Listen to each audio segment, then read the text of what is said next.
Bonsoir à toutes et à tous, merci d'être présents à ce podcast de l'orientation. Premier podcast que nous organisons, dont l'objectif est de pouvoir présenter à nos élèves, qu'ils soient en terminale, en première et pourquoi pas en seconde, une variété de filières pour qu'ils puissent effectuer un choix éclairé dans le cadre de leur poursuite d'études post-bac. Aujourd'hui, nous débutons avec les métiers de la santé, et plus particulièrement avec la filière IFSI. Et donc je suis particulièrement ravi d'accueillir nos invités. Tout d'abord, Madame Strousser-Damen, qui est directrice de l'IFSI de Bègles, et à qui je vais demander de se présenter. Oui, bonjour. Je suis donc directrice de l'Institut de formation en soins infirmiers de la Croix-Rouge, situé à Bègles. Cet IFSI est situé au sein de l'Institut régional de formation Croix-Rouge, qui lui-même comporte 2 autres IFSI sur Angoulême et Limoges. Merci beaucoup. Nous accueillons également Madame Vernet, qui est infirmière, que je vais laisser également se présenter. Bonjour, alors je m'appelle Clara Vernet, je suis infirmière, donc actuellement pas en poste, mais mon dernier poste récent était dans le secteur du médico-social, sur des appartements thérapeutiques sur Bordeaux. Et enfin, Mademoiselle Pierre, qui connaît bien l'établissement pour y avoir été élève l'année passée et qui maintenant est étudiante. On va la laisser se présenter. Bonjour à tous, je m'appelle Amandine Pierre, donc j'ai 18 ans. J'ai du coup été diplômée du bac l'année dernière et je suis en première année de formation soins infirmiers à la Croix-Rouge de Bègles. Merci. Donc vous l'aurez compris, au vu pardonnez-moi de l'expression, du pédigré de nos invités, que le podcast aura un format qui va permettre non seulement de présenter la filière de formation avec le centre de formation, l'IFSI, également d'avoir le témoignage d'une professionnelle qui pourra nous donner des indications sur le métier une fois que l'on est diplômé et quelles possibilités en termes d'insertion professionnelle s'offrent aux titulaires de cette formation. Et puis, nous aurons également le témoignage d'une étudiante qui suit actuellement la formation pour qu'elle nous informe sur la façon dont elle a constitué son dossier Parcoursup. Et je sais que cela génère parfois chez nos élèves beaucoup d'anxiété. Et puis de lui demander la façon dont elle s'organise, dont elle travaille, les efforts qu'elle consent pour faire face aux attendus de cette formation. Nous avons le plaisir également d'avoir 5 élèves de terminale de notre établissement qui vont pouvoir poser toutes les questions qui leur passeront par l'esprit afin de préparer au mieux cette phase d'orientation post-bac. Donc je vais les laisser également se présenter. Bonjour, je m'appelle Marie Armand, j'ai 17 ans, je suis en classe de terminale ST2S3. Bonjour, je m'appelle Maëlie Arbeau, j'ai 18 ans et je suis en terminale ST2S3. Bonjour, je m'appelle Romanita Adèle et je suis aussi en terminale ST2S3 et j'ai 17 ans. Bonjour, je m'appelle Barbadette Joris et je suis également en terminale ST2S3. Bonjour, je m'appelle Yanis Benabdallah et je suis aussi en terminale ST2S3 et j'ai 17 ans. Très bien, merci. Donc vous aurez l'occasion d'intervenir pour poser des questions à nos invités. Donc n'hésitez pas à lever la main et puis on vous donnera la parole pour poser vos questions. Je vous propose dans un premier temps de visionner une vidéo qui permettra de mieux cerner ce que sont les IFSI et ce que l'on y fait, et qui nous servira d'introduction ensuite pour développer le déroulement du podcast.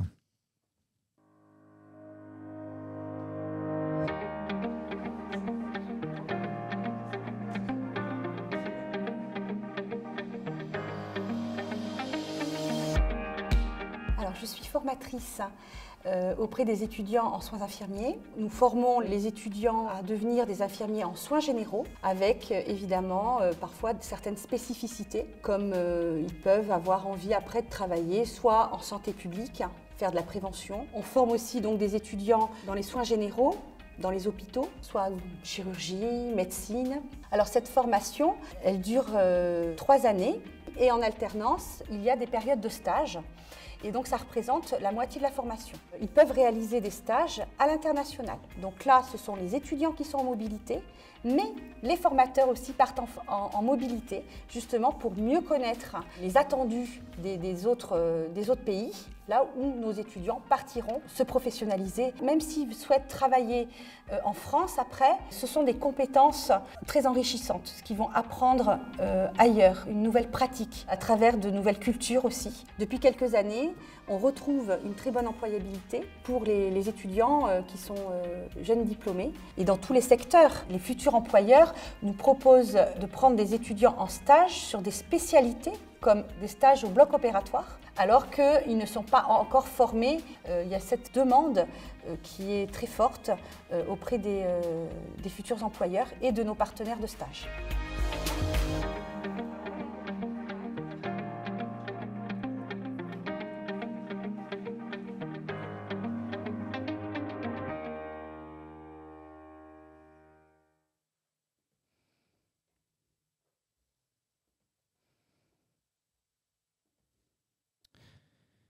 Très bien.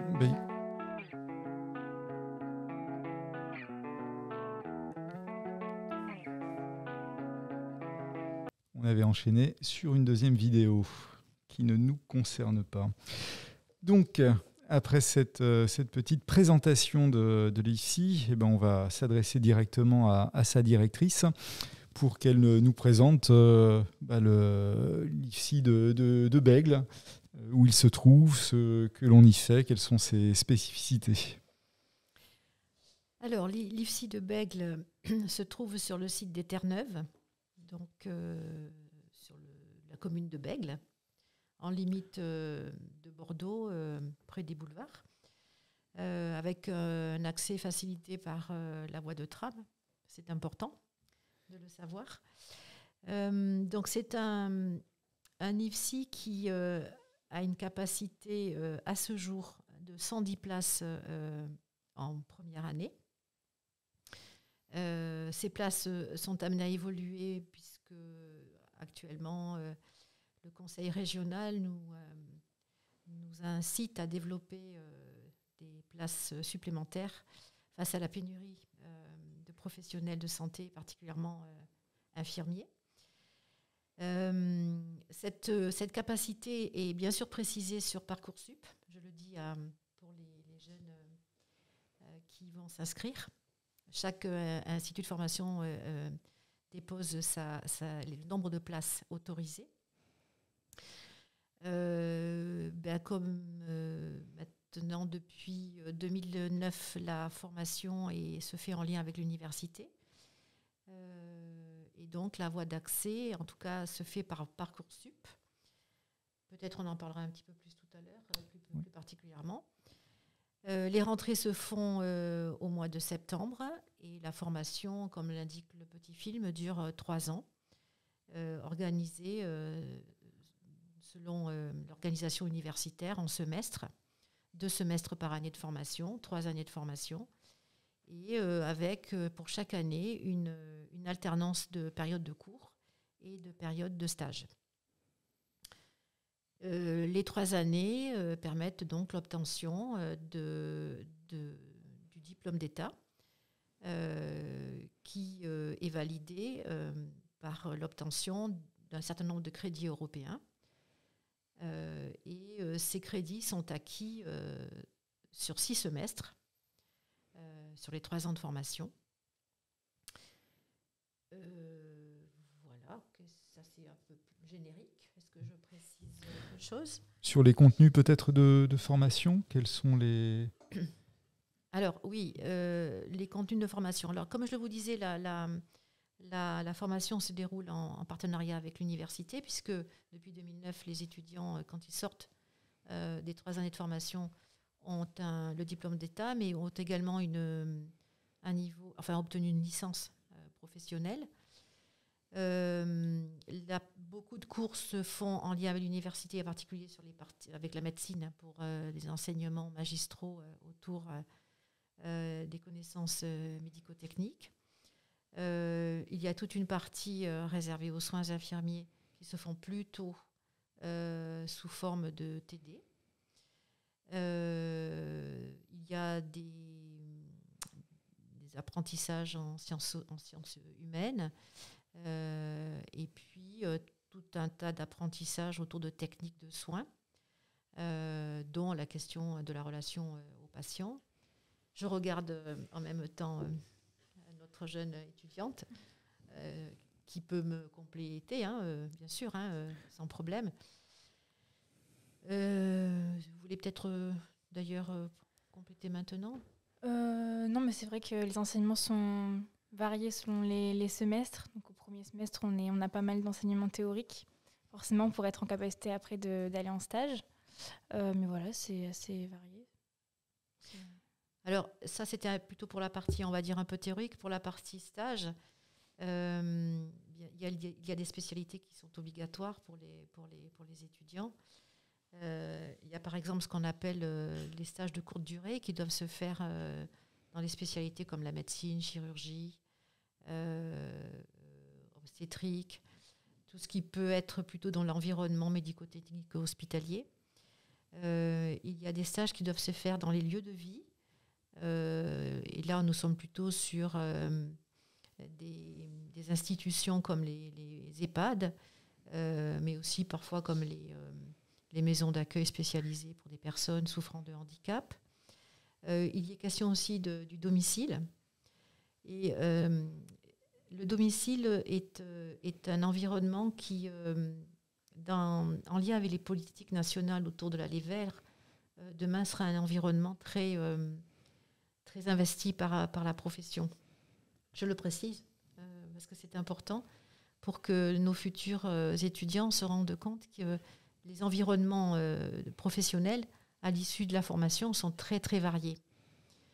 Voilà, il n'y a pas que l'environnement médico-technique hospitalier, mais il y a le domicile, il y a le secteur du handicap, il y a le secteur de la précarité. Clara Vernet, qui est en face, je connais son parcours, a été infirmière à la fois en milieu hospitalier et aussi auprès de lieux de vie pour des personnes en précarité. Voilà, il y a la santé publique dont a parlé le formateur sur la visio, des maisons de santé, des centres de prévention. Bon, voilà, c'est peut-être pas tout à fait exhaustif, mais c'est pour donner un petit ordre d'idée. On va parler tout à l'heure de l'accès par Parcoursup, mais en anticipant un peu, quelles sont les qualités requises d'une étudiante en IFSI ? Alors je vais parler sous le regard de notre jeune étudiante. Alors, il faut savoir vers quoi on se dirige. Donc, la connaissance quand même de ce métier, et c'est tout l'intérêt de ce podcast, c'est tout l'intérêt aussi d'aller aux journées portes ouvertes, c'est tout l'intérêt aussi de se renseigner et de se documenter sur la profession et sur l'environnement, puisqu'il y a quand même une attente d'un projet un peu motivé vers ce métier. Il faut être adaptable. On en parlait hier en bilan de semestre, puisque cette formation fait qu'il faut s'adapter au rythme de travail, déjà au rythme des cours, en alternance avec cours et période en stage. Il faut s'adapter à une charge de travail qui est importante. Il faut être organisé. Alors l'organisation, c'est une compétence qu'on attend à la fois en formation et une fois qu'on est aussi professionnel.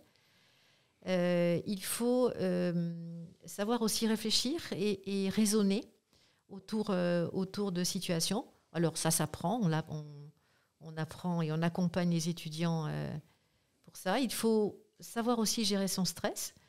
Voilà, la formation peut être un petit peu stressante de par le rythme et les attendus. Mais encore une fois, l'Institut essaie de mettre en place des moyens pour accompagner nos étudiants. Alors, qu'est-ce que vous pourriez rajouter que je n'ai pas dit ? Non, mais oui, c'est être motivé forcément pour la formation. Après, la motivation aussi, elle s'enrichit au fur et à mesure des stages et des apprentissages qu'on a. Mais voilà, quoi, c'est sûr qu'il faut savoir vers où on va, parce que c'est une formation, comme vous l'avez dit, qui est très riche, très intense. Donc, il faut vraiment être motivé pour y arriver, je pense. Voilà, et il faut, je pense, aimer la vie et les personnes. Ouais, le contact. Voilà. Nous avons une petite question d'une de nos élèves. Tout à l'heure, vous avez parlé de stage. Est-ce que vous pourriez nous dire combien de temps est-ce qu'il dure ? Eh bien, en première année, du coup, on a 3 stages de 5 semaines. Et puis après, dans deuxième et troisième année, on a des stages plus longs sur une durée de 10 semaines.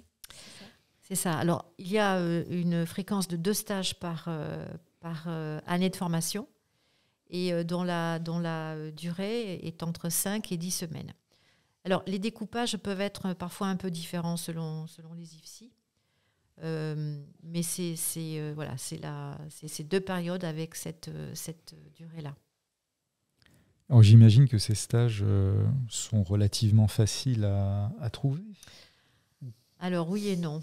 Justement, les stages en ce moment, c'est pas simple, mais c'est aussi lié à la période qu'on vient de traverser et aux difficultés que rencontrent les établissements de santé. Donc on espère que voilà, ça passera, mais les stages peuvent être parfois un peu compliqués à trouver pour en tout cas offrir la plus grande diversité aux étudiants.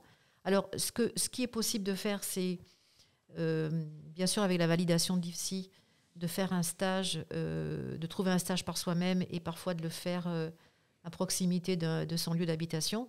Bon, nous avons des étudiants qui ne sont pas du département, donc qui peuvent demander à faire un stage sur leur lieu de vie habituel.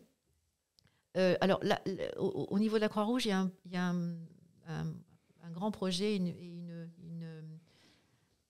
maîtrise, on va dire, historique un peu de stage de la mobilité internationale. Donc, il est possible, pendant son cursus d'études, de faire un stage, soit en Europe, soit dans des pays anglophones africains, liés à des conventions spécifiques, qui peuvent être une très, très belle opportunité de formation et de découverte d'un système de santé dans un autre pays.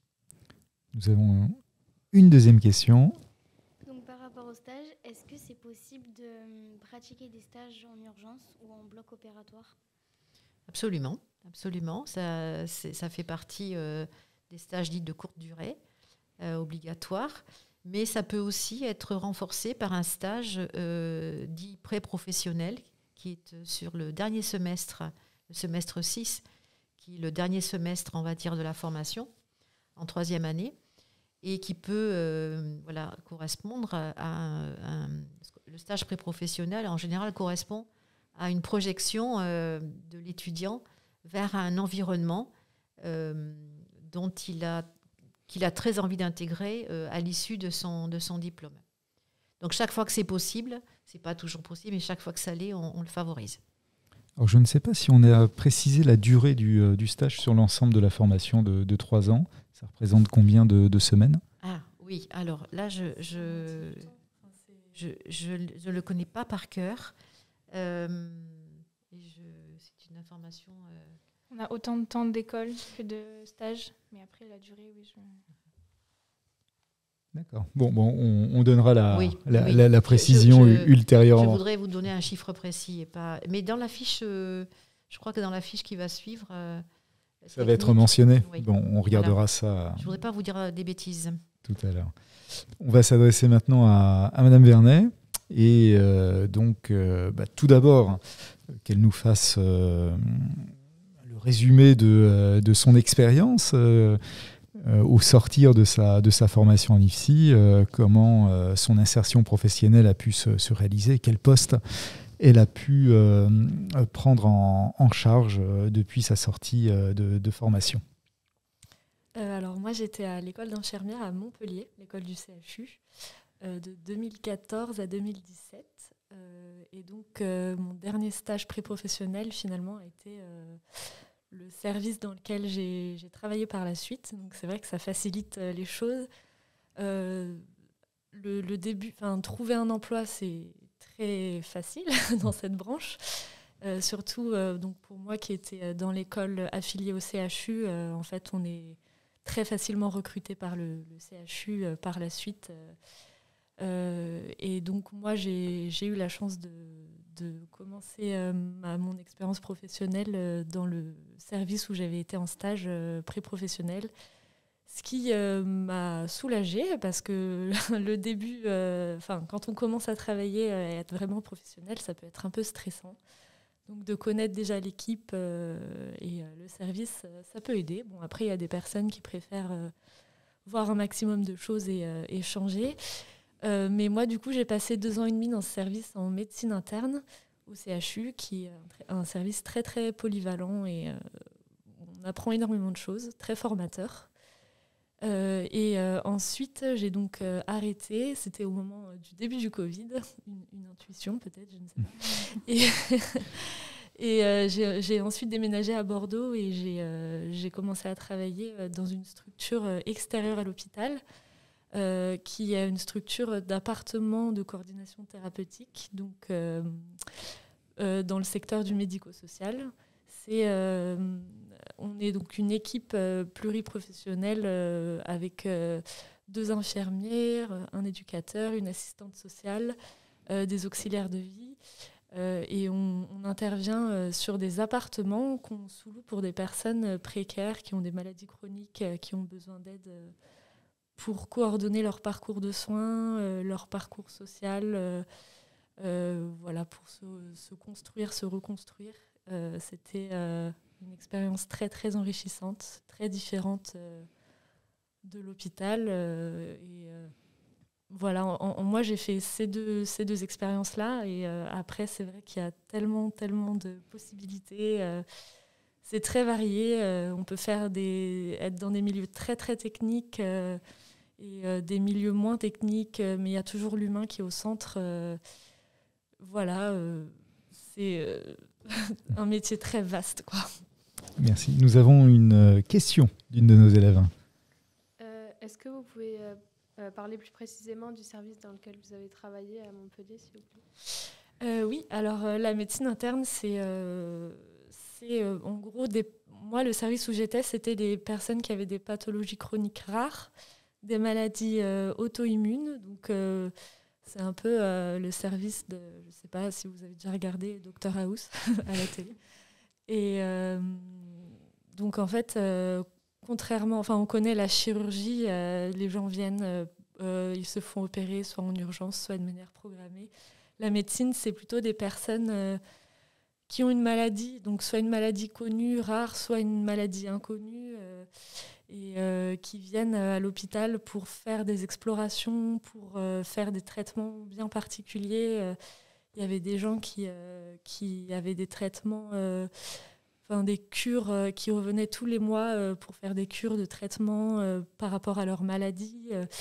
Il y avait vraiment tous les âges. Il y avait aussi beaucoup de personnes âgées qui étaient là parce qu'il y a beaucoup de gens qui arrivent aussi aux urgences de personnes âgées dont l'état de santé peut se dégrader à domicile. Et c'est vrai que ces personnes, elles viennent aussi beaucoup dans les services de médecine. En fait, c'est un service où il y a un peu qu'on peut appeler vulgairement le fourre-tout, mais en réalité, il y avait beaucoup de gens qui avaient été en clinique avant et dont on avait du mal à savoir quelle pathologie ils avaient. Des gens qui, à la suite des urgences, des personnes âgées qui viennent ici pour la suite de leur prise en charge. Donc les médecins de service, ce sont des médecins qui ont comme spécialité la médecine interne, c'est des internistes. Et c'est des personnes qui étudient ces pathologies du système immunitaire et qui font beaucoup de recherches. Très bien. Petite question indiscrète, mais on peut envisager un salaire de début à quel niveau lorsqu'on sort de d'IFSI? Alors, moi, quand j'étais embauchée, j'étais à 80%. Je n'étais pas à temps plein. Mais le salaire à temps plein, c'est 1 500 € par mois. Alors, si je puis compléter, Si je me trompe peut-être tout va dépendre de l'institution et de l'employeur. Dans la fonction publique hospitalière, on est plutôt dans cette fourchette. Oui, 1500, 1600. Alors, si on y rajoute la prime de week-end, c'est un peu plus. Alors, il faut quand même savoir que le Ségur, là, enfin, depuis le Covid, donc il y a maintenant dans la fonction publique hospitalière la prime Ségur, qui est de 180 €. Voilà, et les grilles indiciaires ont été un peu remaniées. Donc, voilà. Alors après, il peut y avoir des différences de salaire, évidemment, dans les cliniques de type privé. Voilà, il peut y avoir d'autres intérêts aussi, par exemple, à faire de l'intérim, parce qu'il y a des primes de précarité, il y a des primes de fin de contrat. Voilà, c'est un peu variable selon l'institution. Mais après, alors si je ne me trompe pas, en clinique, on est en général payé plus au départ que dans la fonction publique, mais c'est plutôt stagnant, alors que dans la fonction publique, au fil des ans, le salaire augmente. Au bout de 2 ans, à l'hôpital, on a le statut de fonctionnaire titulaire, et là, le salaire augmente un petit peu. Après, ça continue. Je ne suis pas allée jusque-là, mais... Et en fin de carrière, on peut espérer quel salaire moyen? Alors, si je ne dis pas de bêtises, sur une fin de carrière aujourd'hui dans la fonction publique hospitalière, puisque c'est un petit peu, on va dire, la référence, je pense que nous sommes autour de 2400, 2500. Voilà. Alors, c'est pour ça que je disais que je ne connais pas encore l'incidence de la revalorisation de la grille, mais je crois qu'elle est quand même intéressante. Sachant qu'on travaille un week-end sur 2 ou un week-end sur 3, et que ça dépend des services, mais il y a des périodes où on travaille de nuit. Mais là, ces périodes-là, le salaire augmente quand même. Très bien. En abordant ces questions de rémunération, on a peut-être un élève qui a été... qui souhaite poser une question sur cette thématique-là ou pas? Alors moi, c'était pas du tout sur le salaire. Allez-y, Jean. Surtout sur le cursus, vous avez dit tout à l'heure que c'était une formation très dense et très riche. Je voulais simplement savoir comment se passait l'évaluation de toutes les compétences nécessaires. Alors, l'évaluation des compétences se fait de 2 façons. Par la validation des unités d'enseignement. Et ça se fait chaque semestre, comme à l'université. Voilà. Alors, il faut quand même savoir qu'il y a quelques 50 unités d'enseignement, ce qui représente un certain nombre de validations de ces UE. Et puis, il y a la validation des compétences en stage, voilà, qui se fait à partir de grilles. Voilà, il y a 10 compétences qui sont validées, voilà, et qui se fait sur la base de critères d'appréciation et de choses qui sont acquises, non acquises ou à acquérir. Voilà, et qui se font par les tuteurs de stage. Ce sont eux qui en fait remplissent cette grille. Et ensuite, la validation se fait par ce qu'on appelle en commission d'attribution des crédits, quand à la vue des critères qui sont complétés. Voilà. Merci beaucoup. Une toute petite question. On parle beaucoup dans le secteur de la santé d'une pénurie de professionnels, alors de médecins bien évidemment, mais aussi d'infirmières, et notamment avec le recours à des infirmières étrangères, venant d'Espagne ou d'autres pays voisins de la France. Qu'en est-il réellement actuellement? Alors, ça, ça a été vrai il y a une dizaine d'années, peut-être même un peu. Moi-même, j'avais participé à la formation d'infirmières venant d'Espagne. Aujourd'hui, c'est un petit peu moins vrai, le recours à des infirmières des pays européens, même si le diplôme infirmier est un diplôme reconnu en Europe, donc qui permet justement, via la validation des crédits européens, de pouvoir être éligible et employable en Europe. Alors aujourd'hui, c'est vrai qu'on connaît une pénurie qui est liée à plusieurs facteurs. Il y a une démographie, on va dire, infirmière qui s'annonce en déclin, mais liée au départ à la retraite. Voilà.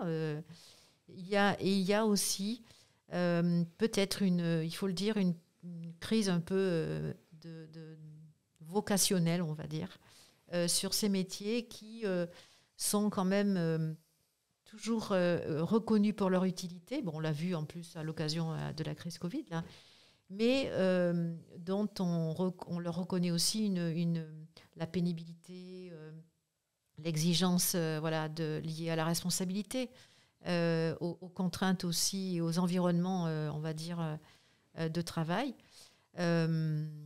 Alors, c'est vrai, on ne peut pas le nier, mais c'est un métier qui va aussi beaucoup évoluer.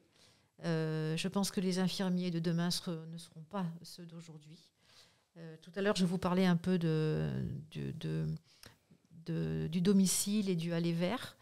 Aujourd'hui, on connaît aussi un grand virage de l'hospitalisation vers ce qu'on appelle l'ambulatoire. Et donc, les infirmiers sont attendus sur des secteurs qui peut-être n'existent pas encore et qui vont être amenés à se développer. Ensuite, il faut se dire aussi qu'il y a, j'en ai pas parlé tout à l'heure, mais il y a des possibilités de spécialisation. Vous avez parlé tout à l'heure de la réa ou des soins, des urgences, je crois. Infirmière, après son diplôme, on peut aussi se spécialiser vers infirmière de bloc, infirmière anesthésiste, infirmière puéricultrice. Vous savez qu'aujourd'hui, avec le grade de licence, on peut aussi entrer en master pour des poursuites d'études. Aujourd'hui, on peut se former en pratique avancée. Nous avons maintenant des infirmières qui passent un master en pratique avancée. Et ça, c'est une fonction aussi qui est nouvelle et qui va permettre à des infirmières de donner des premiers soins et de poser un premier diagnostic avant que le médecin intervienne. Il y a l'école de cadre quand on veut faire aussi, quand on veut aller vers le management ou la formation. Ce métier, si c'est vrai qu'il est en tension aujourd'hui, en revanche, amène aussi à beaucoup de possibles d'évolutions qu'il ne faut pas négliger. Il y a aussi beaucoup de diplômes universitaires qu'on peut effectuer. Bon, ça, c'est des temps plus courts. Mais pour se spécialiser, moi, par exemple, j'ai une collègue qui est partie travailler en Guyane et qui a passé un diplôme universitaire de médecine tropicale. Si on veut aller en psychiatrie, dans la précarité, il y a des compléments de formation qu'on peut faire après avoir été diplômé. C'est intéressant aussi. Très bien, nous avons 2 questions. Tout d'abord, jeune homme. Oui, justement, quels sont les différents domaines de spécialisation qu'on peut retrouver par la suite ? Après le bac, après le diplôme, après le oui. diplôme. C'est ceux que je vous ai cités, le bloc opératoire, le travail en bloc opératoire. Donc, vous avez ce qu'on appelle les IAD, les infirmières de bloc opératoire. IBOD, oui. Merci. IBOD.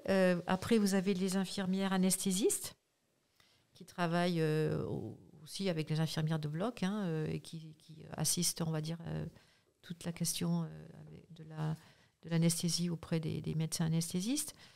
Vous avez la puériculture, puisque pour être puéricultrice, il faut être infirmière.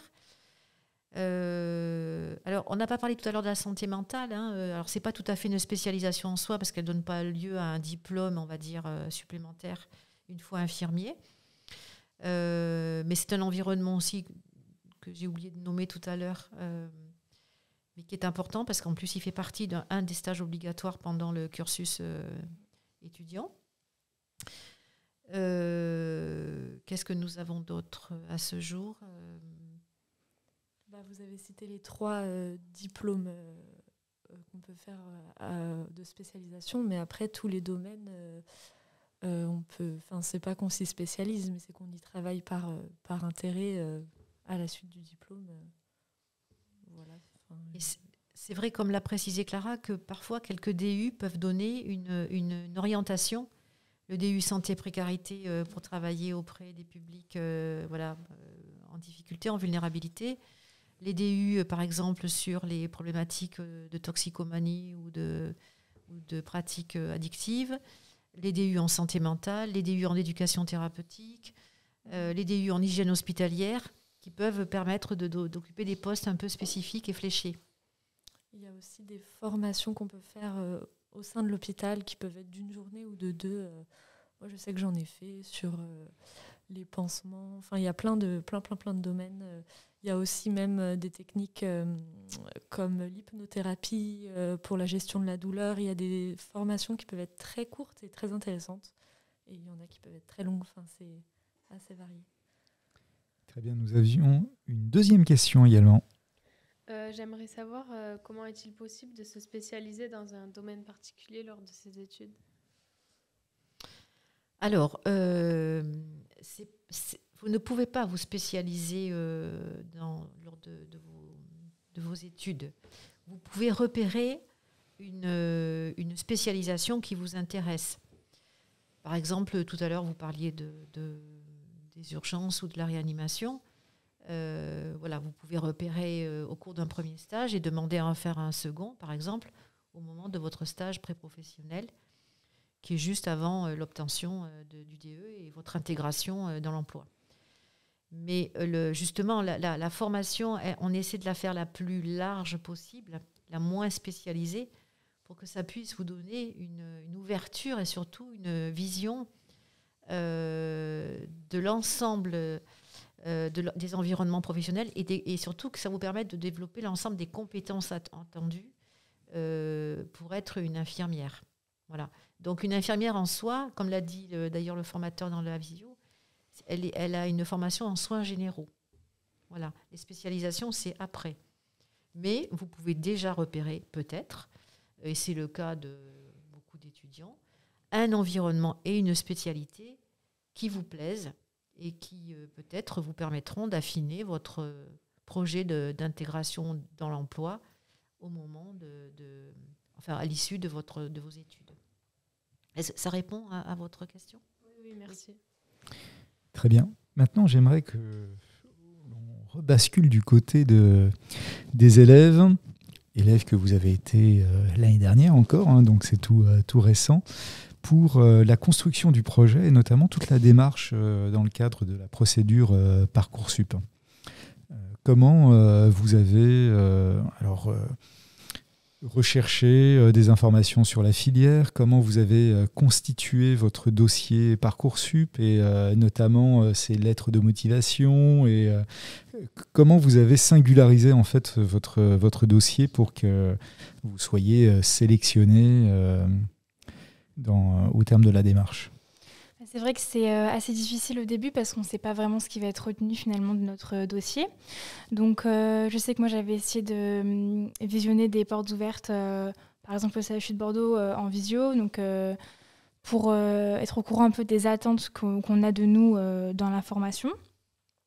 Et puis après, voilà, ce qui est vraiment important, je dirais, bien sûr il y a le dossier scolaire, mais c'est surtout enrichir votre lettre de motivation. Essayez vraiment de trouver des points qui collent avec la formation, qui vont montrer que vous êtes investi, vous avez envie d'apprendre, vous êtes vraiment intéressé par le milieu. Donc voilà, trouver des points clés un petit peu à expliquer. Et puis aussi, je dirais que dans Parcoursup, il y a une rubrique activités et centres d'intérêt, si je ne me trompe pas, c'est bien ça.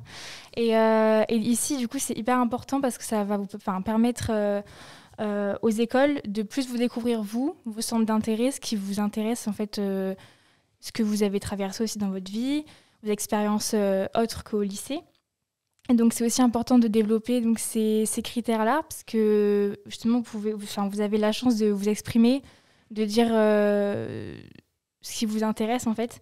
Et du coup, voilà, je dirais de bien développer ces critères-là et voilà, vraiment donner son maximum, l'intérêt que vous avez à la formation en faisant des liens entre votre parcours à vous et le parcours qui vous attend après dans la formation en fait. Très bien, merci. Alors très concrètement, vous aviez fait combien de vœux l'année passée ? En fait, moi, je voulais que rentrer en IFSI, donc j'ai fait un seul vœu, c'est IFSI, et après, sous ce vœu-là, du coup, j'ai fait 12 sous-vœux, et donc j'ai mis tous les instituts de formation de la région, en fait. J'ai mis que ce vœu-là. Voilà. Donc c'est possible si vous avez envie de faire que cette formation-là. Et vous avez obtenu l'accord au bout de combien de temps ? Alors au début c'est la liste d'attente. Donc là, vous voyez que vous êtes loin.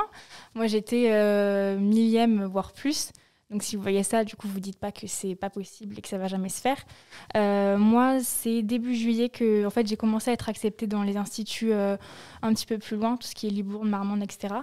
Et c'est début juillet que j'ai été prise à la Croix-Rouge, sachant que j'étais, comme je l'ai dit, 1500 ou voilà. Donc, il faut vraiment attendre. Et encore, si je n'ai pas été prise là plus tard, parce que je sais que même à la rentrée, on peut être pris. J'ai des étudiants du coup, de ma promo qui ont été pris même quelques jours après la rentrée. Donc, perdez pas espoir si vous êtes loin dans les classements. Alors là, ce témoignage est vraiment très, très important parce qu'on sait que nos élèves développent une anxiété très, très intense dès que les résultats commencent à être publiés et qu'ils voient leur position très éloignée dans la liste d'attente. Donc votre témoignage est un témoignage d'espoir. Et voilà, il faut dire à nos élèves que au fur et à mesure des semaines, les situations se libèrent, s'ouvrent. Et voilà une petite question aussi. Donc, vous avez d'abord obtenu des accords d'IFSI plus éloignés pour lesquels vous avez répondu oui, mais avec en attente d'autres vœux. Voilà, c'est ça. J'ai quand même accepté sous réserve 2 pour être quand même sûre d'avoir une porte de secours si je n'étais pas prise sur ma région à moi. Et voilà, donc j'ai gardé les plus proches, ceux que je souhaitais le plus. Et une fois que j'ai été prise à côté de chez moi, j'ai directement accepté. Et voilà. Très bien, merci beaucoup. Justement, alors, l'Institut de formation est libre de sa sélection dans le cadre de Parcoursup. Comment ça s'organise donc au niveau de l'IFSI ? Alors, qu'est-ce que vous entendez par libre ? C'est-à-dire que vous sélectionnez la nature des algorithmes et le choix des dossiers. Oui, sauf qu'il faut que vous sachiez que cette sélection, elle s'organise par regroupement des IFSI. Et ce matin, je participais à ce qu'on appelle la commission d'examen des vœux. Donc, les critères sont communs, la grille de lecture est commune à tous les IFSI, justement pour favoriser le principe aussi un peu d'égalité. Ce qui est moins égalitaire, c'est le nombre de places et l'offre de places selon le territoire. Voilà. Mais voilà, on travaille à ce qu'il y ait une lecture commune des attendus. Voilà. Et ce que dit notre jeune étudiante est tout à fait vrai, et notamment sur la question de l'étude, de l'examen de la lettre de motivation et de tout ce que vous pouvez y renseigner, notamment sur vos expériences de bénévolat, les expériences culturelles, pourvu qu'elles aient un lien avec les attendus, les qualités qui peuvent être attendues chez un soignant. L'ouverture, la relation à l'autre, l'intérêt pour l'autre, l'entraide. Avoir même déjà fait des projets, c'est intéressant, parce qu'on travaille sur les démarches de projet. Alors, je m'éloigne peut-être un petit peu de votre question. Non, je vous en prie. Mais c'était juste pour rebondir. Donc, liberté, pas tant que ça, parce qu'il faut que vous sachiez que les dossiers, après, sont répartis. Par exemple, nous n'étudions pas forcément les dossiers qui sont demandés sur notre IFSI. Ils sont répartis justement, pour essayer de garantir une lecture la moins arbitraire possible. Voilà. D'accord. Très bien, merci beaucoup. Alors, vous obtenez votre votre place dans la formation et comment ça se déroule. Alors, comment se fait la transition entre un environnement lycéen, très scolaire, dans une formation du supérieur en IFSI. Voilà. Comment l'avez-vous vécu ? Au début, c'est compliqué parce que forcément, ça change du lycée. Après, on est quand même bien suivi. C'est quand même une école, on est 100, donc ça peut paraître beaucoup quand on sort du lycée, mais en soi, c'est pas énorme. On a pas mal de formateurs quand même qui sont là pour nous. Donc au début, c'est compliqué. C'est comme dans toutes les voies, je pense. Il faut trouver son rythme, s'adapter aux cours, aux différents formats auxquels on a accès. Et puis après, je dirais aussi que ce qui est bien dans la formation, c'est qu'en fait, c'est une promotion qui est super variée. Ça va de 18 ans à 25 ans, voire plus. Et en fait, c'est des étudiants qui ont des expériences variées, en fait. Dans la promotion, il y a des anciennes aides-soignantes, il y en a qui viennent de médecine. Donc, ce qui est bien aussi, c'est qu'il y a beaucoup d'entraide, en fait, entre les étudiants, parce qu'on s'apporte tous les expériences qu'on a eues d'avant. Et donc, c'est ça aussi qui est bénéfique, parce que c'est vrai qu'en arrivant, forcément, ça fait peur quand on voit tout ce qu'il y a à assimiler, mais voilà, c'est un rythme à prendre. Forcément, ça se passe pas en une semaine, mais on y arrive, quoi. Très concrètement, et je sais que ça va intéresser nos élèves, quel travail personnel en durée sur ce début de formation ? Au premier semestre, il y a quand même une bonne partie de travail personnel parce qu'il y a beaucoup de cours du coup, qu'on a assimilés chez nous, qui sont sur une plateforme. Donc, il y a beaucoup de travail, je dirais. En fait, tous les cours magistraux, donc tous les apports, c'est à nous de les travailler de notre côté. Et après, à l'école, pour le coup, on les met un petit peu en pratique pendant les TD. Donc, c'est là où on peut poser nos questions à nos formateurs. C'est là où on a plus de situations concrètes. Donc, je n'ai pas de temps précis, je dirais. Mais voilà, c'est sûr que c'est une grosse charge de travail. Mais après, quand on est motivé, forcément, on y arrive. Je vais dire, par rapport au lycée, oui, ça change. Mais on est quand même beaucoup plus suivi que, par exemple, un étudiant en fac qui va quand même être seul face à sa charge de travail. Nous, voilà, on a des formateurs. Au début, c'était compliqué pour nous de s'organiser, mais tous. Et voilà, quand on peut poser des questions, on est aidé. Donc voilà. Merci. Nous avons une question d'une de nos élèves. Est-ce que vous avez des cours en visio ? Oui. On a des cours en visio, donc on a des TD en visio qu'on ne peut pas faire à l'école, à cause du protocole sanitaire évidemment, et on a aussi des cours magistraux. On a un petit peu de tout en fait, mais oui, on a cours en visio, on a des cours à visionner nous de notre côté, ça s'appelle ça des capsules en fait, c'est des cours magistraux qui sont enregistrés par des professeurs, par des médecins et des docteurs, etc. Et après on a nos cours à l'IFSI. Donc, c'est trois formes sur lesquelles on a nos apports. Ce qui est juste, me permet, très différent de moi quand j'étais à l'école, parce qu'il n'y avait pas le Covid, et donc tout était en présentiel, on pouvait poser plus de questions. Enfin, c'est pas évident quand même, j'imagine, tous ces cours en visio seul chez soi. Ouais. Ouais, c'est pour ça que vraiment c'est important de se faire... de se faire un petit groupe, d'apprendre à connaître les autres personnes de votre promotion et de ne pas rester seul, surtout parce qu'en difficulté, seul face à toutes ces chartes de travail, ça peut être très compliqué. Donc voilà, c'est important de ne pas rester seul justement et de demander de l'aide. Et à plusieurs, c'est vrai que c'est beaucoup plus facile, évidemment. Très bien, merci beaucoup. On va atteindre maintenant 50 minutes de podcast. C'est vraiment passionnant. Je vous propose peut-être, avant de terminer, de laisser la parole à nos élèves. Si jamais ils ont d'autres questions à poser, une petite salve de questions pour terminer. On aimerait savoir, est-ce que vous avez des infirmiers ou des infirmières référents ? Quand on est à l'école ? Oui. Ouais. En fait, quand on est à l'école, donc on a nos formateurs de la première année.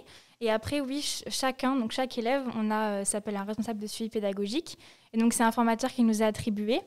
Et donc, on peut se référer à lui pour n'importe quelle question. Et surtout, il nous suit pendant toutes nos durées de stage. Donc, c'est à lui qu'on peut poser nos questions, nos interrogations, si on a des soucis, même pendant les stages d'ailleurs. Donc oui, on a un référent à l'école. Donc j'ai une autre question par rapport donc à la formation. Est-ce qu'il y a beaucoup d'abandon suite à la charge de travail ou si c'est trop dur Alors, aujourd'hui, le texte prévoit qu'on puisse faire, comme à l'université, des reports de formation ou des césures. Donc, la question de l'abandon ne se pose pas de cette façon. Alors après, parfois, mais c'est à la marge, il y a des personnes qui arrêtent très vite parce qu'ils se rendent compte que ce n'est vraiment pas fait pour eux. Mais aujourd'hui, on a plutôt des demandes de report de formation ou de césure, c'est prévu. Voilà. Il y a toujours un petit taux quand même, ce qu'on appelle un petit taux d'évaporation de personnes qui décident d'interrompre. Mais la seule différence aujourd'hui, c'est qu'il est possible de reprendre au point où on a arrêté via le système des crédits européens, avec parfois quelques limites qui sont prévues. Mais voilà. Et à ce propos-là, je voulais vous dire autre chose, mais j'ai déjà oublié. Ça va me revenir. Est-ce que vous avez d'autres questions ou pas? Non. Ah, peut-être une dernière. C'est au niveau du ressenti. Une fois qu'on rentre en IFSI, quel est le ressenti qu'on a premièrement? Parce que on passe justement du lycée au post-bac directement. Quel est le ressenti en général qu'on peut avoir? Après, me concernant, moi, ça fait quand même plusieurs années que je voulais faire ça. Donc forcément, on est heureux de rentrer dans la formation. Forcément, il y a une diversité d'enseignements, donc on passe de la biologie aux soins relationnels, etc. Donc je dirais que c'est un ressenti positif quand même. Et puis c'est toujours aussi bénéfique d'avoir des stages variés quand même. On va dans plusieurs milieux, donc c'est vraiment bien pour enrichir nos envies. C'est vrai qu'on arrive dans une formation, on a peut-être une idée centrée sur une spécialité et en fait on se rend compte qu'il y a tellement de choix en fait que ça peut changer à tout moment. Donc voilà. Si vous permettez, je retrouvais mon idée. Je voudrais la donner parce qu'elle est en lien avec une question qui a été posée et sur les vœux qui peuvent être faits et le fait de parfois ne pas avoir été pris dans le département de son lieu de vie. Il faut que vous sachiez que nous avons régulièrement des étudiants qui demandent à intégrer ou à sortir. Donc ça, c'est faisable. Alors, c'est pas en volume, on va dire, mais c'est-à-dire un étudiant qui aurait été reçu à Lille et en fait qui va faire sa première année à Lille, mais qui demande à réintégrer. Par exemple, en deuxième année, c'est faisable. En troisième année aussi. Et à l'inverse, des étudiants qui seraient rentrés à Bordeaux-Bègles parce qu'ils n'ont pas été pris dans leur département d'origine ou leur région, et qui demandent à repartir, c'est faisable aussi. Ouais, on peut changer. Ouais, on peut changer. Voilà. Alors, j'avais juste une petite question. On n'a pas parlé de votre parcours au lycée. Vous veniez de quelle série? Moi, j'ai fait un bac général, donc spécialité SES, SVT et en première maths. Donc voilà, j'avais de la SVT quand même scientifique, mais j'avais pas un dossier vraiment maths, physique, SVT. Donc voilà, c'est vraiment pour dire que vous pouvez avoir un bac même pas forcément scientifique et être quand même pris dans la formation. Hein. Comme je l'ai dit, c'est des profils hyper variés. Et dans la formation, voilà, il y a des personnes qui n'avaient jamais fait de maths de leur vie et pourtant qui y arrivent, quoi. Donc voilà, il y a des profils variés. Oui, moi j'ai connu des personnes qui avaient une licence de droit ou de psychologie qui étaient à l'école d'infirmière ensuite. Donc il y a de tout, quoi. Vraiment. Donc pas de profil type en termes de filière suivie dans le secondaire. Non. On retrouve des bacs un peu, on va dire, historiques. Mais maintenant, on voit arriver les bacs généraux qui n'existaient pas, puisque depuis la réforme, on retrouve toujours des bacs, les anciens, enfin les bacs S, mais aussi des bacs ES. Mais c'est de Satan. L aussi.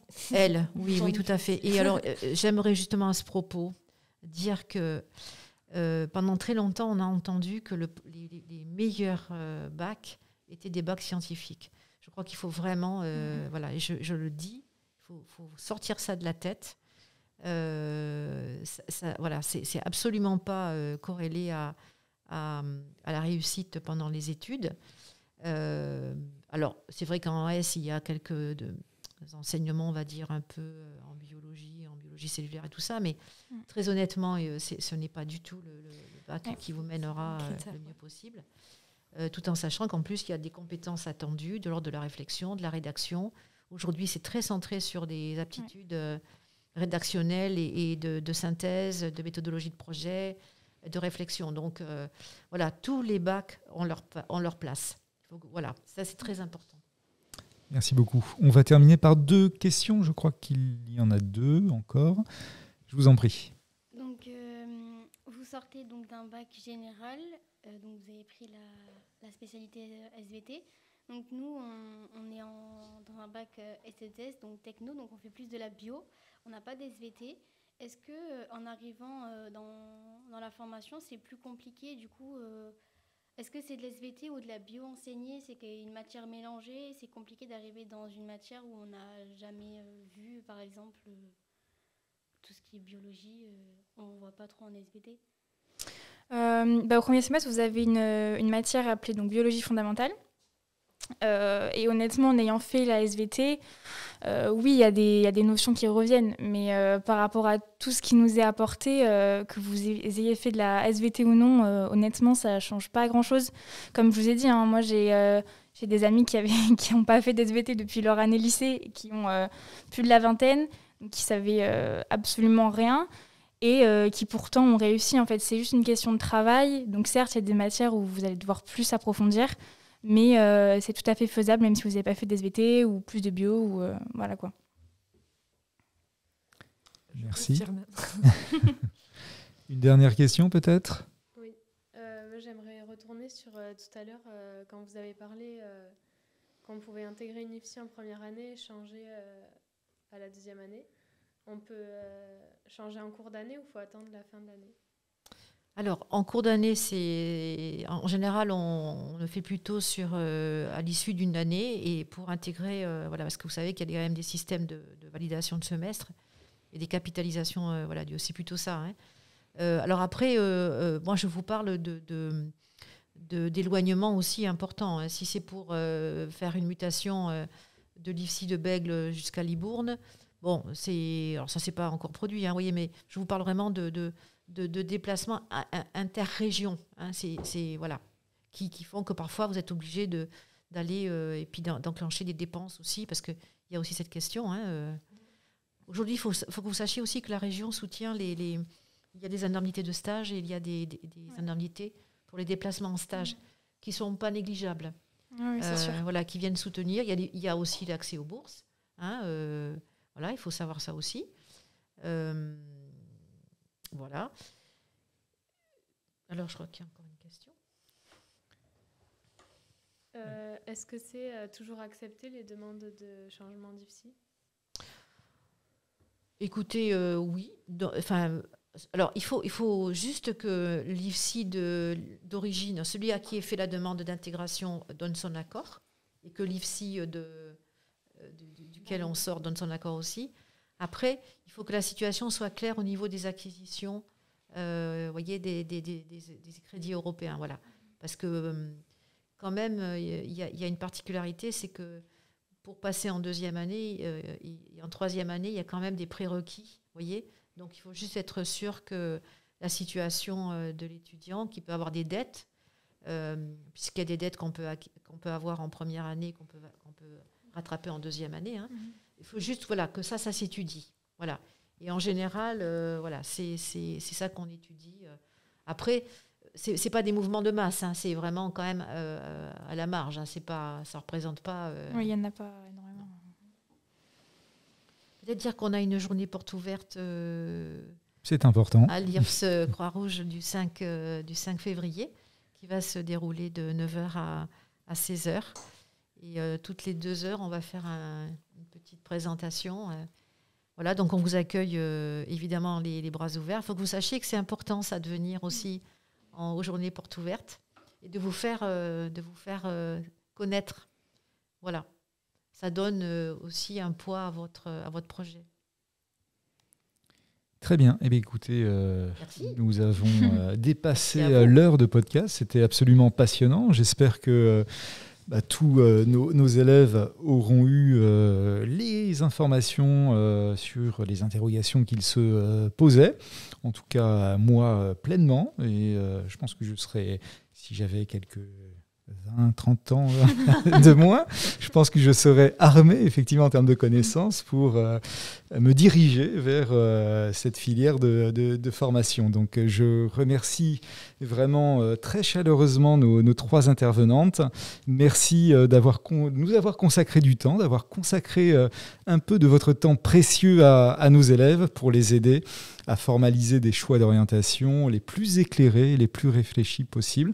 Et puis, moi, je vous donne rendez-vous sur notre prochain podcast pour aborder une toute autre filière de formation. Je vous souhaite une très bonne soirée. Merci. Merci à vous.